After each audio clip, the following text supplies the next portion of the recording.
एक बार की बात है, तथागत गौतम बुद्ध से उनके एक शिष्य ने पूछा कि कर्म क्या है। यह सुन गौतम बुद्ध मुस्कुराए और उन्होंने जवाब दिया, कर्म को समझाने के लिए मैं तुम्हें एक कहानी सुनाता हूँ। इस कहानी को सुनने के बाद तुम सभी यह समझ जाओगे कि कर्म क्या है।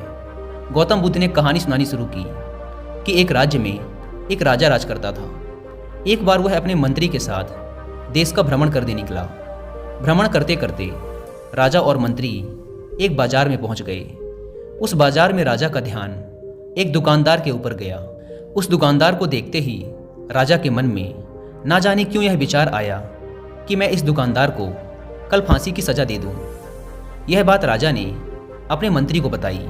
मंत्री कुछ बोले कि उससे पहले ही राजा उस दुकानदार की दुकान के सामने से आगे निकल चुके थे और दूसरी बातें करने लगे। मंत्री बहुत ही चिंतित हो गया। वह यह बात समझ नहीं पा रहा था कि आखिर दुकानदार की गलती क्या है। दुकानदार से बिना कुछ बात किए, बिना कुछ सोचे समझे महाराज ऐसा फैसला लेने के बारे में क्यों सोच रहे हैं। राजा और मंत्री भ्रमण करने के बाद राजमहल वापस चले गए, लेकिन मंत्री को रात भर नींद नहीं आई। सुबह जागने के बाद मंत्री एक साधारण प्रजा का रूप बनाकर उस दुकानदार के पास गया और उस दुकानदार से पूछा, तुम बेचते क्या हो? दुकानदार ने जवाब दिया, मैं चंदन की लकड़ियां बेचता हूँ। फिर मंत्री ने आसपास के लोगों से दुकानदार के बारे में पूछना शुरू किया। सबने जवाब दिया कि दुकानदार किसी से बोलता नहीं, हमेशा दुखी रहता है। मंत्री को बात समझ में आ गई। वह मंत्री फिर वापस दुकानदार के पास गया और उस दुकानदार से पूछा, तुम दुखी क्यों रहते हो? दुकानदार ने बताया, मैं दुखी इसलिए रहता हूँ क्योंकि मेरे दुकान पर लोग आते हैं, चंदन की लकड़ियाँ सूंघते हैं और बोलते हैं बहुत ही सुंदर है, बहुत ही अच्छी महक है, लेकिन कोई खरीदता नहीं, इसलिए मैं बहुत दुखी रहता हूँ। मंत्री को भी दुकानदार की बात सुनकर दुख हुआ। उसने सोचा कि आखिर कोई भी दुकानदार दुखी क्यों ना हो अगर उसके दुकान का कोई भी सामान खरीदा ना जाए, जबकि सामान में कोई कमी ना हो। मंत्री सोचने लगा कि यह दुकानदार अपने दुखों की वजह से इतना दुखी रहता है, परंतु राजा इस दुकानदार को फांसी पर क्यों लटकाना चाहते हैं। अर्थात राजा के मन में आए हुए विचार का उत्तर अभी तक मंत्री को नहीं मिला था। मंत्री ने फिर दुकानदार से पूछा, भाई तब तुम क्या करोगे अगर तुम्हारे दुकान की सारी चंदन की लकड़ियां ऐसे ही रखी की रखी रह जाएंगी तो? दुकानदार ने गुस्से के भाव में बोला, हाँ मैं जानता हूँ कि मेरी चंदन की लकड़ियां ऐसी ही रखी रह जाएंगी, इन्हें कोई नहीं खरीदेगा। इसीलिए तो मैं सोचता हूँ कि हमारे देश का राजा जल्दी से जल्दी मर जाए। अगर वह जल्दी से मर जाता है तो मैं उस राज दरबार में उस राजा के दाह संस्कार के लिए अपनी चंदन की लकड़ी दे देता, जिससे मुझे कुछ पैसे भी मिल जाते और इस बाजार के अलावा बाकी के लोगों को भी मेरी चंदन की लकड़ियों के बारे में पता चलता। तब फिर शायद कुछ न कुछ लोग मेरी दुकान से चंदन की लकड़ियां खरीदने जरूर आते। मंत्री दुकानदार की बात को सुनकर सब कुछ समझ गया, लेकिन मंत्री बहुत चतुर और समझदार भी था। उसके मन में एक विचार आया। मंत्री ने दुकानदार से चंदन की कुछ लकड़ियां खरीद ली। इस खरीदारी से दुकानदार को कुछ पैसे भी मिल गए और वह थोड़ा खुश भी हो गया। मंत्री चंदन की लकड़ियों को लेकर वापस राज दरबार चला गया। राज दरबार पहुंचकर मंत्री ने उन चंदन की लकड़ियों को राजा के समक्ष रख दिया और बोला कि हे राजन, ये चंदन की लकड़ियां उसी दुकानदार ने आपको भेंट की हैं जिस दुकानदार को आप कल फांसी देने के बारे में सोच रहे थे। राजा ने उन चंदन की लकड़ियों को सूंघा और उन्हें उन चंदन की लकड़ियों की सुगंध बहुत पसंद आई। उन्होंने कहा, यह चंदन की लकड़ियाँ बहुत ही ज़्यादा खुशबूदार हैं। दुकानदार के इस अनोखे भेंट से राजा बहुत खुश हुए और मंत्री को कुछ स्वर्ण मुद्राएं देकर बोले, जाओ उस दुकानदार को ये स्वर्ण मुद्राएं इनाम में देना और बोलना कि आज के बाद महल में जब कभी भी चंदन की लकड़ी की जरूरत पड़ेगी तब तुम्हारे दुकान से ही चंदन की लकड़ी ली जाएगी। यह बात सुनकर मंत्री जी मुस्कुराने लगे तथा सोचने लगे कि अब तो राजा के मन में उस दुकानदार को फांसी देने का विचार आ ही नहीं सकता, क्योंकि अब तो हमेशा राज दरबार के लिए चंदन की लकड़ियों के इंतजाम की जिम्मेदारी उस दुकानदार को मिल गई है। मंत्री स्वर्ण मुद्राओं को लेकर वापस दुकानदार की तरफ चल पड़ा। इधर राजा इस विचार में पड़ गए कि वह दुकानदार तो बड़ा ही अच्छा इंसान है। जिस वक्त मैं उसके बारे में यह सोच रहा था कि मैं इसको कल फांसी दे दूं, तब शायद उसके मन में उस समय यह विचार चल रहा था कि राजन पहली बार मेरे दुकान के सामने आए हैं, क्यों ना मैं उनको अपनी सुंदर और खुशबूदार लकड़ियों को भेंट करूं। और आज उसने मुझे भेंट भी किया। बेवजह ही मैं उसको फांसी देने के बारे में सोच रहा था। इधर मंत्री दुकानदार के पास पहुंच गया। मंत्री ने राजा के द्वारा दी गई स्वर्ण मुद्राओं को दुकानदार को देते हुए कहा कि जिन चंदन की लकड़ियों को कल मैं खरीद कर ले गया था, उन चंदन की लकड़ियों को राजा ने बहुत पसंद किया और इनाम के तौर पर तुम्हारे लिए यह स्वर्ण मुद्राएं भिजवाई हैं। यह सुन दुकानदार बहुत खुश हुआ। साथ ही साथ मंत्री ने उस दुकानदार को यह भी बताया कि अब आज के बाद राज दरबार में जब कभी भी चंदन की लकड़ियों की ज़रूरत पड़ेगी तो सारी चंदन की लकड़ियाँ तुम्हारी दुकान से ली जाएंगी। दुकानदार मंत्री की बात सुनकर बहुत ही खुश हो गया।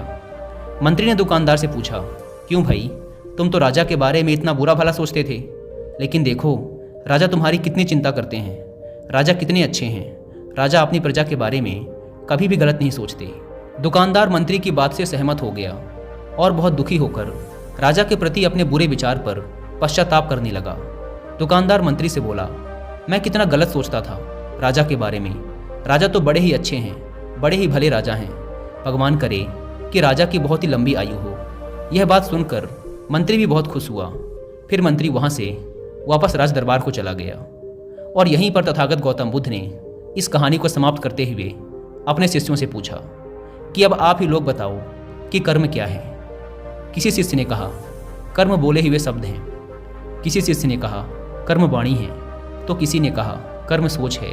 तो किसी ने कहा, कर्म भावना है, वगैरह वगैरह। अपने सारे शिष्यों के जवाब सुनने के बाद महात्मा गौतम बुद्ध ने कहा कि इंसान के विचार ही उसके कर्म हैं। हमारे विचार जैसे रहेंगे हम वैसे ही कर्म करेंगे और उन्हीं विचारों के द्वारा किए हुए कर्म हमारे सुख और दुख के लिए उत्तरदायी होते हैं। अर्थात अगर हमारे विचार ही गलत हैं तो हमारे द्वारा किए हुए कर्म भी गलत ही होंगे और उनका परिणाम भी गलत ही निकलेगा, जिसके परिणाम स्वरूप हम दुखी रहेंगे।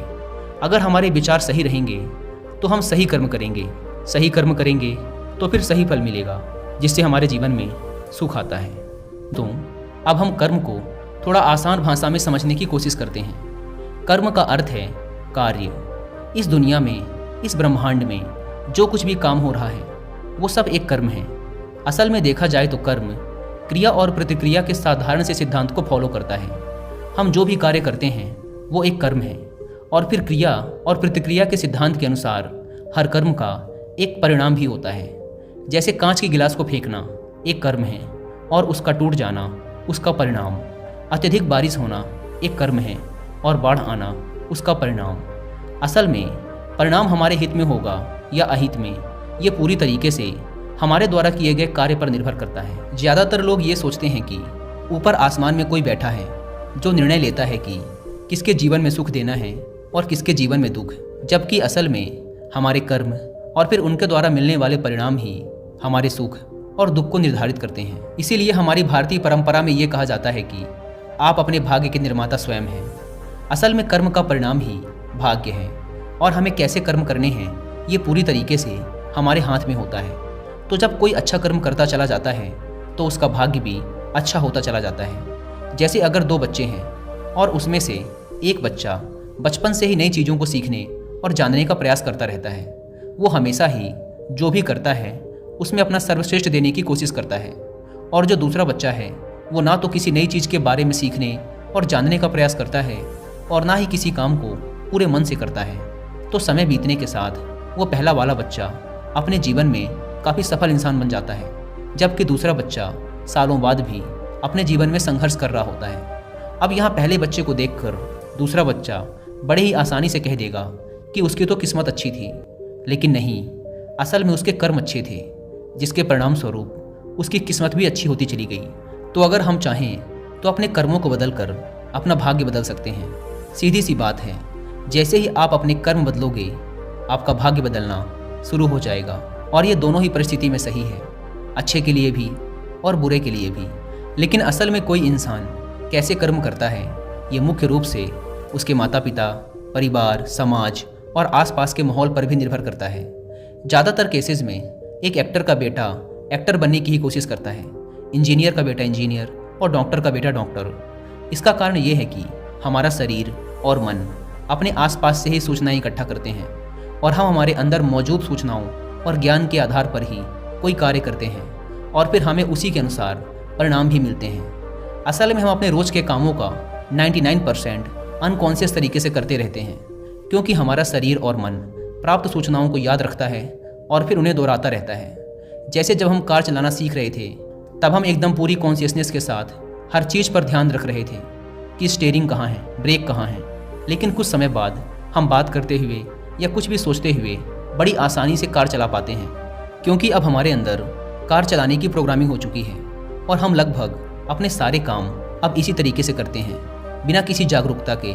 बस वो काम होते चले जाते हैं, क्योंकि हमारे काम बिना किसी जागरूकता के हो रहे हैं। इसीलिए हमें लगता है कि हमें कोई चला रहा है, कोई अदृश्य शक्ति, जबकि असल में हमारे कर्म ही अब हमारी आदत बन चुके हैं। अगर हम अपने ज़्यादातर काम जागरूक होकर करने लगे तो पाएंगे कि हमारा भाग्य हमारे ही हाथ में है, क्योंकि जागरूकता की वजह से हमारे कर्मों पर हमारा पूरा नियंत्रण हो जाता है। जैसा कि ऊपर की कहानी में गौतम बुद्ध ने कहा था कि हमारे विचार ही हमारे कर्म हैं, और जागरूकता की अवस्था में हमारे विचारों पर पूरा नियंत्रण हो जाता है।